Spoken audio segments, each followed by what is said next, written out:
เฮ็ดหลายๆโลดนะกับปุกธาตุนี่แหละปุกธาตุนี่ข่อยก็สิเอาเด่นๆมัน ตัวปลูกถาดนี่คือว่าอันดับ1เลยเด้อเนาะตูเนาะ เออ ตัวปลูกถาดเนี่ยอันดับ1โลดได้ ระดับ1โลดได้ ขึ้นกับที่โลดแหละบ่แม่นว่าชำได้ชำหนึ่งแล้วก็สิเอาจนมันเด่นๆนี่ข่อย ได้ว่าเห็นทันตาเลยแม่นบ่ตู สมมุติว่าอ่ะถ้าเจ้ามันบ่นั่นน่ะข่อยใช้เจ้าชิมนี่ชิมมึงโลดนี่ โอ้ใครลูกค้าบ่เชื่อได้ซิมก่อน บ่ฮอด5นาทีโลหัวใจหันใจปืดโลดแหละหมอนี่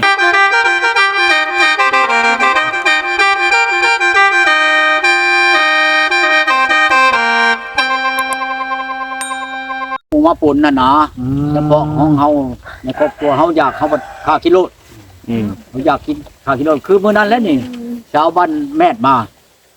ก็อยากกินไก่ว่ะเอ้าจักเพิ่นว่าอยากได้บ่อยากแท้ค่อยลงคือบ่เห็นอยากไก่ค่อยนี่แหละอยากเจ้าสิครัวบ่ครัวว่าซั่น อยู่กับที่แล้วบ่ได้อยากได้เนาะ นี่เป็นเรื่องของตัวเองเด้ จับเอาไก่แม่บักใหญ่แล้วมื้อนั้นขึ้นไปให้ครัวมันท้ายอันมาแต่อันมานั่นปะนามอยู่นั่นก็เอาให้ขึ้นครัวตัวนึงนั่นก็ดี กินไก่กัน โอ้ไก่กินได้เหรอชองชามมื้อไก่ตัวเดียวนั่นเอ้าจะเคียดจะกินเนาะมื้อกินตะบิดแล้วก็กินนั่นเครื่องในมันกับขาหนึ่งกับมันอันนั้นแหล้วกับมันกระดูกหลังกับหัวกับตีนมันนั่นก็เพราะเขาคนสองคนนั่นกินบ่เบิดช้ำอีกเบิดมื้อ กินจังได๋ดูเนาะ แต่ว่ากินยังกับบ่แชกน่ะกินผู้เดียวไอ้น้องเด้อจะเกิดจังไดล่ะกินไปชื่อล่ะ เป็นผู้กินกันนั้นมาก็เนาะผู้กินเลย บ่แม่นว่าว้าวนั่นล่ะกินไกล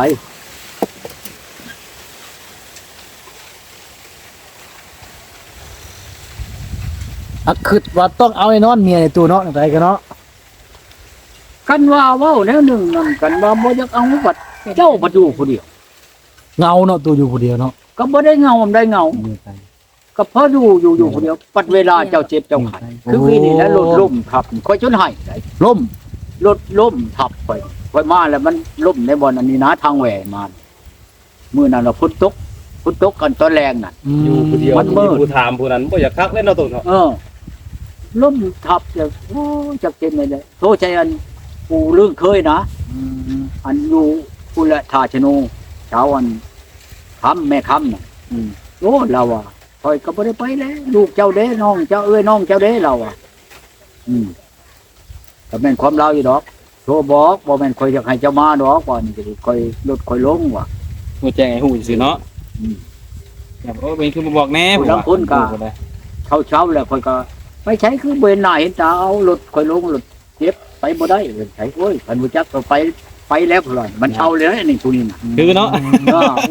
คือเนาะเนาะ เขาก็เป็น ผู้ตอนเช้านี่ มันเขาสิบ่เป็นความเว้าได้นี่ ถ้าเป็นไหนบัดมานี่ตอน2 3มื้อนี่ก็ไข้อีกบัดนี้ชักยานี่ก็เบิด2,000 กว่าบาทผู้ใด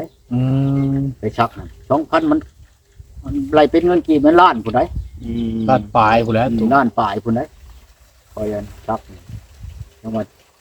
ชักชิ้นอะไรโทรจะลูกเพิ่นว่าสิ้นเดือนก่อนสิ้นเดือนแล้วเป็น เป็น ไหน แพทย์เป็นหมอก็โทรนำเองตู้เนาะบ่มีผู้อยู่นำเนาะ ขอน้ำลูกกันแล้วผู้ใดมาต่อยเนี่ยเขาก็บ่ได้ป้าดอกลูกก็ดี อันว่าเฮามีอันนั่นแหละครับโซ่ใช้ก็ได้อยู่เขาก็ช่วยอยู่ที่ว่าปีใหม่บางทีนี่ก็เขามายามนี่ก็มาเบิดใน6 คนมันลูกชายลูกสาวลูกอันนั้นมาเต็มเพื่อนนี่แหละผูกแขนให้พอแล้วก็เมื่อเขานี่ก็ดีบ่แม่นว่าอันนั้นหรอกอันนั้นอยู่คิดอะไรแล้วมันยาก อยากบัดเจ็บบัดเป็นอยู่ผู้เดียวเนาะตู้เนาะ คือเพิ่นเว้าหั่นแหล้วเพิ่นเว้าเฮาบัดบ่คิดเนี่ยนะผู้เพิ่นเว้าชักกันกรมประชิดเพิ่นเว้าว่าคือประชิดเพิ่นเว้าว่าอันอยู่ผู้เดียวระวังแนวคิดอยู่โฮมแม่นระวังอาจารย์นะแม่นอหลีมื้อหนึงจักสิแม่นจักแนวคิด อยู่ผู้เดียวเนาะ อยู่ผู้เดียวนั่น คิดไปเบิดเลยเนาะ คิดไปเบิดผู้ที่เอา บ่คิดก็คิด มาเห็นอันนี้ เดียวแม่ อันนี้ จำกันกับอีตาชูนนั่น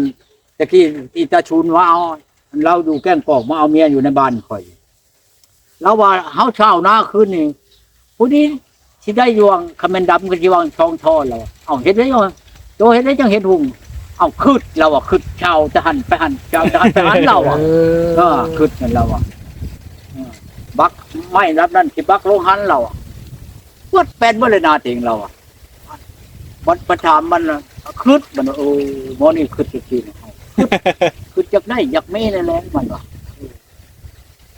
คือจะมีเด้เอาคนเฮาน่ะตัวเองนี่ก็คือกันบ่ว่าบ่คิดได้อยากมีอยากได้นั่นได้นี่นี่แหละสิเว้าจังได๋เห็นบ่อันเขามาพูดกับปู่กินนี่มันห้วยเมานี่ไหนมาจะกินน้ำแล้วก็แวะปานนี้น้ำแน่กินยามแน่เขา ตอนแรกมาคิดโอ้ประตูเอาชามาอยู่นำบ่หัวหลายแท้ว่ะ ท่านผู้เจ้าบ่มานั่นยันเขาบ่ได้ไปง่ายปานใดดอก นั่งลมนี่เลยเนาะ เขาสิลุมเขาสิถามอยู่นั่นนี่นี่เป็นผู้เจ้ามาแล้วเขาผู้อยากลงชิปนี่นายนั่นแล้วหัวเขาเห็นนี่เราก็ถ่าย เมื่อละบ่ดิเนี่ย เมื่อกี้วันเขามาน่ะเห็นพามาเพิ่นพากันออกไป ก็ว่าคือว่าชื่อเอากระปูน้ำเขาอยู่เขาบัดไปก่อนชื่อของกระปูครับ เป็นพระเจ้ามาลงคิดรถปุ๊บเมื่อไว้บ่โทเนาะ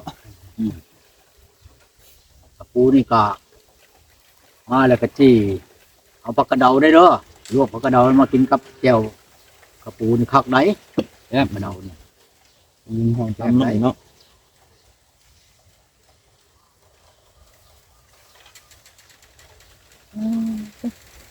ว่าอันนี้ก็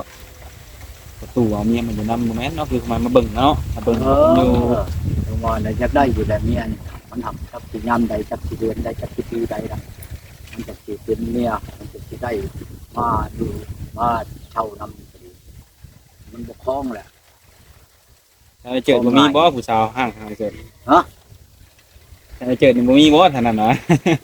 ผู้สาวถ้าเจออยู่นะ จักแล้ว พอแต่สวรรค์บ่ โอ้ยคนเฒ่าเรานี่แห้งหาให้ข่อย เรามีผู้หาอยู่ ก็บ่ว่าไปได้หาให้ก็บ่ได้ว่าผู้นั้นผู้นี้ว่าคือกันกับสาวอันอยู่เรื่องจันทน์นี่แหละเราอะมีมืดเราอ่ะเขาบ่เมื่ออยู่นำเจ้าคันเจ้าสิมาอยู่นำเขาแล้วก็มาโลดเราอ่ะแกงนี่ก็จับบ่พอเคลื่อนชาวนั่นน่ะลูก3ผู้นั้นเราอยู่เพื่อนเราก็รักบ่ใหญ่รถเราก็ชองคันในเรารถใหญ่เราอ่ะมาเลยครับเราสิบ่ให้แต่งช่างก็มีผู้ชายอยู่ในเฮือนนั่นหาเงินหาคำได้คือเจ้านั่นชนะโยกจักสิหาเงินได้คนก็เฒ่าเด้อบ่ปัญญาเจ้ามีนิ้วคนแต่งยุดแต่งยาเจ้าได้อยู่ค่อยสิเฮ็ดนี่ค่อยสิอันเฮ็ดอันนี้แล้วนี่ค่อยสิเฮ็ดยาได้บัดนี้ยาเฮ็ดอันหักยาหักไม้ขายนี่ได้ ยาตัวใดนั่นปุ๊ ค่อยเฮ็ดครบเบิดชวนหลายค่อยเฮ็ดกันกระเพาะนี่คนเวียนนี่มันเป็นกระเพาะนี่หลายกับเบาหวานจำนวนนี่ค่อยเฮ็ดหลายๆโลนะกับปุกธาตุนี่แหละปุกธาตุนี่ค่อยก็สิเอาเด่นๆมัน ตัวปลูกถาดนี่คือว่าอันดับ1เลยเด้อเนาะตัวเนาะ เออ ตัวปลูกถาดเนี่ยอันดับ1โลดได้ ระดับ1โลได้ขึ้นกับที่โลแหละบ่แม่นว่าชำได้ชำหนึ่งแล้วก็สิเอาจนมันเด่นๆนี่ค่อย ได้ว่าเห็นทันตาเลยแม่นบ่ตัว สมมุติว่าอ่ะถ้าเจ้ามันบ่นั่นน่ะค่อยใช้เจ้าชิมนี่ชิมมึงโลดนี่ โอ้ใครลูกค้าบ่เชื่อดิซิมก่อน บ่ฮอด5นาทีโลหัวใจหันใจปืดโลแหละหมอนี่เอาโลแหละเขาสิเอาจนมันเด่นๆไปใช้คนนี่คนมันผู้มักนั่นนี่น่ะแต่ว่าค่อยไปนี่จังค่อยแต่งยามาแต่ปีนั้นค่อยก็เฮ็ดมาก็ได้5-6 ปีนั่นทั้งยาอันไปขายอันยาก็ยังอยู่ในครอบครัว ประตูได้อันคือเฮามาหาตู้ซุมื้อนี่เขาว่าเป็นลูกชิดอันประตูเขาว่าบ่มีเด้อบ่ของดีเขาว่าบ่ให้เด้อบ่ลูกชิดจอด มาทายซุมื้อเนาะ เห็นมาถามอยู่เนาะ ที่ถาม อั บ่ น FC ประตูแล้วว่าโอ้ยเราบ่ได้ให้บ่ว่ามาหาเราอยู่กูมือ คือกันกับพ่อบ้านอันนี้แหละเมื่อนั้นเราว่าเอามาชีพหน่อยกว่าเราค่อยถือไปก็บ่ได้หลายดอกประมาณบางคือจอกนี่แหละเขาช่างเอาน้ำไฟพอหาแชนเขาก็ไป ช่วงหมอนั่นไปฮอดครึ่งทางโอ้ยคอยบ่มีเงินคอยขอแชนหนึ่งคอยก็เอาให้พระนี่แหละ แสนหนึ่งประตู แชนหนึ่งพระนี่แหละยินแชนแก้วอันเต็มร้อยนะให้เราเนาะอันพัดว่าค่อยนำบ่มีเมียได้เอาเจ้าจักชื่อไปหยัง เจ้าอยากได้ไปหยังบ่มีเมียนี่เอาไปลิ้นชาวนี่ถ้าเจ้าอยากกินยาตัวนี้นะฮะเจ้าเว้ากับผู้ชาวเรียบร้อยซะก่อนเด้อเจ้าจะกินเด้อ ตกลงกันได้ เจ้าตายได้วะค่อยนี่เกือบตายทีหนึ่งเลยได้วะอันก็ของค่อยนี่แหล้วก็เมียค่อยก็มีอยู่หากจะว่าบัดค่อยกินแล้วมันเขามาหาเด้บัดนี้ไปบ่นคนเจ็บเป็นนี่แหละที่เขาจนว่าเจ้าเป็นเหี่ยวหวานบ่เขาว่าค่อยเที่ยวลงไปถ่ายนะถ่ายเบานี่โอ้ยบัดถ่ายเบาออกแล้วบัดไม่แห้งนะบัดมาชงบัด5 โมงจนแจ้งแล้วโอ้ กายยามเลยบ่ตุ ฮะ กายยามเลยเนาะ มันกายยามเลยมาแล้ววันนี้ เมียกะเมื่อนั้นต้มหมกหอยอันในหนองนี่แหละเมียเอาขึ้นไปแล้วต้มเลยกินแล้วมันกินข้าวเลยเมียก็ถามเป็นอะไรเพื่อค่อยตายตัวคืนโอ้ยมันจัดบ้านนี้เจ้าลาบเถอะบ้านนี้เจ้าอันเจ้าเขานอนใช่ก่อนเจ้าจังกิน อันนี้ว่าท่านในนอนเรากินก่อนเราอันเมียนี่ว่าโอ้ยเขาก็นึกว่ามันคำจำนี่แหละก็ว่าสิบ่มีหยังแล้วคือในใจก็ดีว่ามันเป็นแล้วจักเห็นอะไรวะแต่ว่าเมียกับมาเมียนี่ดอกเมียอยู่บ้านกังนี่ดอกเมียตะโอ้ยนี่เมืองตะโอ้ยนี่แหละ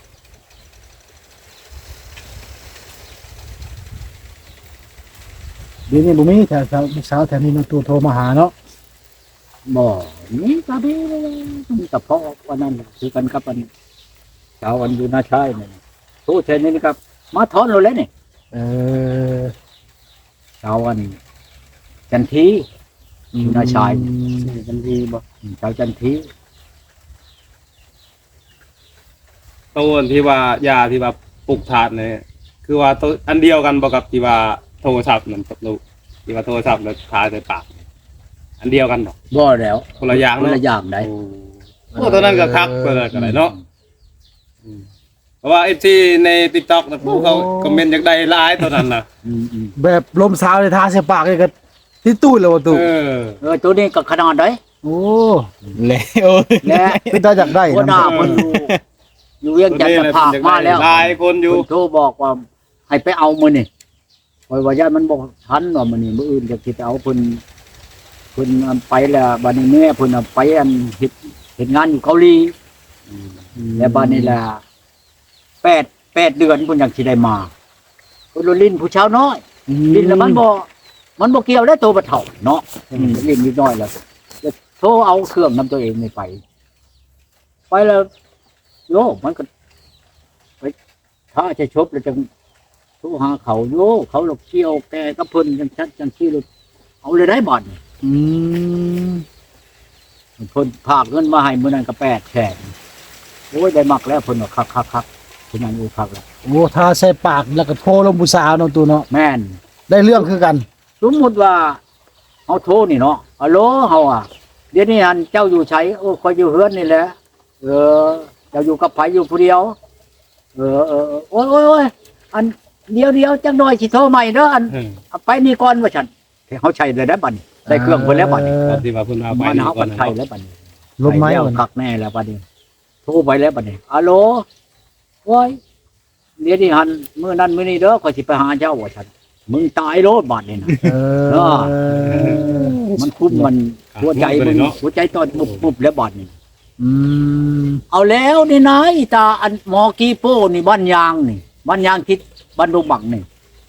อันนี้เมียไปอันนี้เมียไปอันเอาผัวอยู่หมกผู้ใดจนได้ชองลูกไหนยังขึ้นฮอดเมียอยู่ไหนๆก็บ่ได้บ่นอนบ่รับครับบ่ม่วนและนอกของเมียยังขึ้นฮอด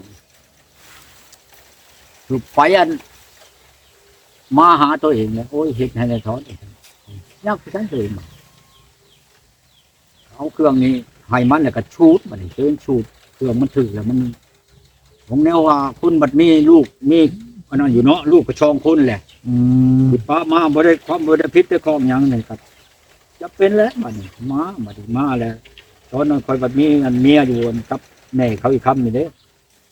ผมเคยอยู่รุ่มพุ่นแหล้วมาคอยเว้ากันแล้วกับเมียนั่นสมมุติว่าเมียที่ปู่มาฮอดแล้วให้เจ้าพาลูกมันไปเก็บมาพิษผู้ใดเจ้าถามมันเป็นไหนเจ้าจังมาจังสิมันสิเว้าในกับเจ้านำเจ้าจะนะบอกเมียน่ะมาเลยน้อยๆว่ะอันไปว่าลงไปอันเก็บมาพริกน้ำไม่ใหญ่เมื่อกินว่าฉันมันก็ไปนำรู้แหละ อืม พอฮอดแล้วเราก็ถามเป็นอะไรเจ้าจังหวัดปะกันครับมันหัวน่ะโอ้ยเราอ่ะบ่ปะในใดก็เพิ่นบัดมีตู้เราอ่ะตู้อันเสกตู้อันนี้ในเฮือนน่ะไปแล้วไปเปิดตู้อันจำมันงานบุญนั่นเราอ่ะผู้ชาวมานำเถื่อคนเถื่อช่องเราอะทุกมันมาไปพอดน่ะเพิ่นว่าเพิ่นบ่มีเมียเราอ่ะไปป้าเราอ่ะ อืม เอาโลดอยากได้ไผก็เอาโลดแล้วว่าแล้วเพิ่นบ่เห็นวิทย์ข่อยแล้วอะโธ่นำนี่หาข่อยนี่ข่อยละมักแล้วมาเรานอนบ่ได้ครับบ่เป็นลูกข่อยก็ชองคนพาอยู่น้ำผัวพุ่นมาบัดนี้เว้าติบัดนี้เนาะของเมียไปจนได้ลูก2ชามที่5ปีพุ่นแหละ ป้ากันไป อีหีกันหีเขี้ยวแล้วเว้ากับเมียน่ะมึงไปหาเชิงทั่วที่แล้วเดียวบ่วิทย์กูนี่คือเก่าแล้วบัดมันหอบมาใช่ข่อยบัดมันว่าโอ้ยพ่อใหญ่เอ้ยมันได้การช่วยข่อยได้ทอดมันว่ามันเว้ากับข่อยเดี๋ยวนี้สิตายเลยมันว่าได้การช่วยข่อยแน่ว่าซั่นน่ะมันเป็นอะไรโอ้ยจักสิแล้วเราเลยก็ใส่ให้เราอีกบัดนี้หอบอีกบัดนี้ไปอยู่มุกพุ่นแหล้วน้ำผัวเก่าผัวอันเราเอาใหม่พุ่นแหล้วเพิ่นก็มาแล้วบัดนี้นี่ได้เพิ่นว่ามันเมื่อได้อีกได้ว่าซั่นเอาเมื่อก็บ่จักแนวเว้าเลยว่าข่อยก็ดีกันข่อยเฮ็ดเอาคืนมาเทื่อหนึง2เทื่อนั่นข่อยบ่เป็นว่าเฮ็ดบ่ได้เอาแล้วพุ่นแท้มันเอามาให้ข่อย 5,000 แล้วอีนั่น มันไม่ถูกมันเลยจะจักชีว่าได้ไรแล้วจังหวะที่โป้นี่โอ้ยนี่นะบ้านยางนี่จักเอาเมียอยู่ใช้ข่อยก็บ่ได้ไปหามันจะคือคันข่อยอยากถล่มนั่นโอ้ยบ่ได้เว้าแล้วเอาวิญญาณมันมาอยู่นำก็ยังได้อยู่เนาะเมื่อคืนนั่นเช้านั่น โดย โอ้ชื่อนี่แหละ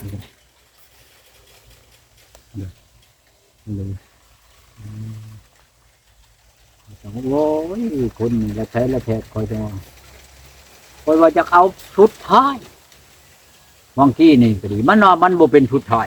มันบัดเป็นไปแนวโมแมนต์คอยรู้บ่โอ้ยจักเป็นอะไรเลยอุ๊ยสิได้นี่คือหลายต้องหลายทางอยู่ได้เดี๋ยวนี้แต่บ่แม่นว่าบ่คิดไปคิดไปคิดมาอยู่นี่แหละเฮ็ดอะไรเด้อว่ากูนี่ก็ดี หาวิธีอยู่ตัวเนาะ หาวิธีชอกหาวิธีอยู่เดี๋ยวนี้เฮ็ดได้คิดไปคิดขนาดนี้เอาคันว่าจะกินปลาก็ลงไปเอาขึ้นมากินเฮาบ่มีแต่เขานี่แหละเขากันเฉพาะผู้เดียวนี่ เออ ก็สิหุงเอานั่นสิได้อยู่ดอก เออ มื้อนี้ก็เขาอันนี้ก็เบิดแล้วนี่ให้โทรให้บักอันนั้นบักจันมาเอาไปชี้ให้ มันจมบ่ได้เจ็บขานี่ขานี่มันหนาววันนี้เจ็บ โอ้ ปวดอยู่ในหัวเข่า มันหล่นลงนะประตู ลดลงน่ะโอ้ยไม่ใช่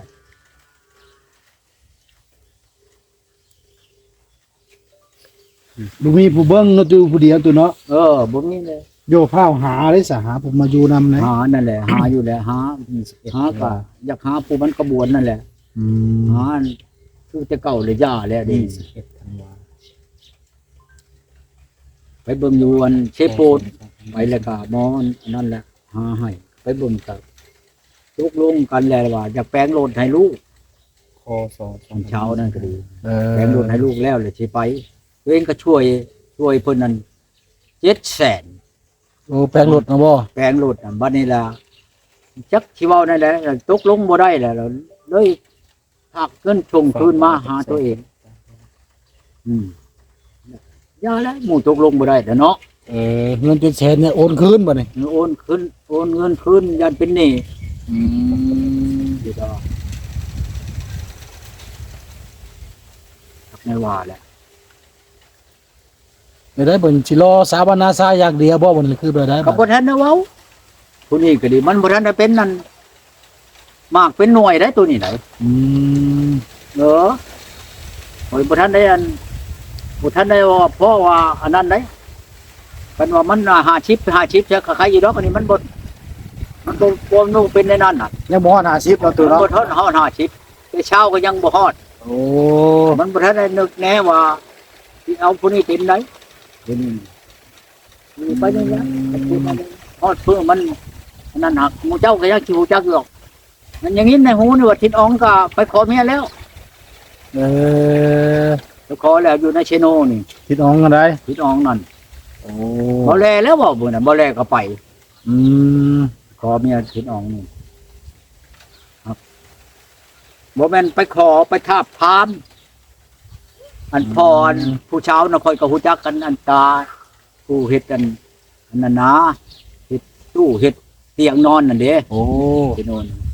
ผู้เฒ่าแล้วนะผู้เฒ่าทิศอองแล้วนะยินบ่แลว่าเราสิฮอดบ่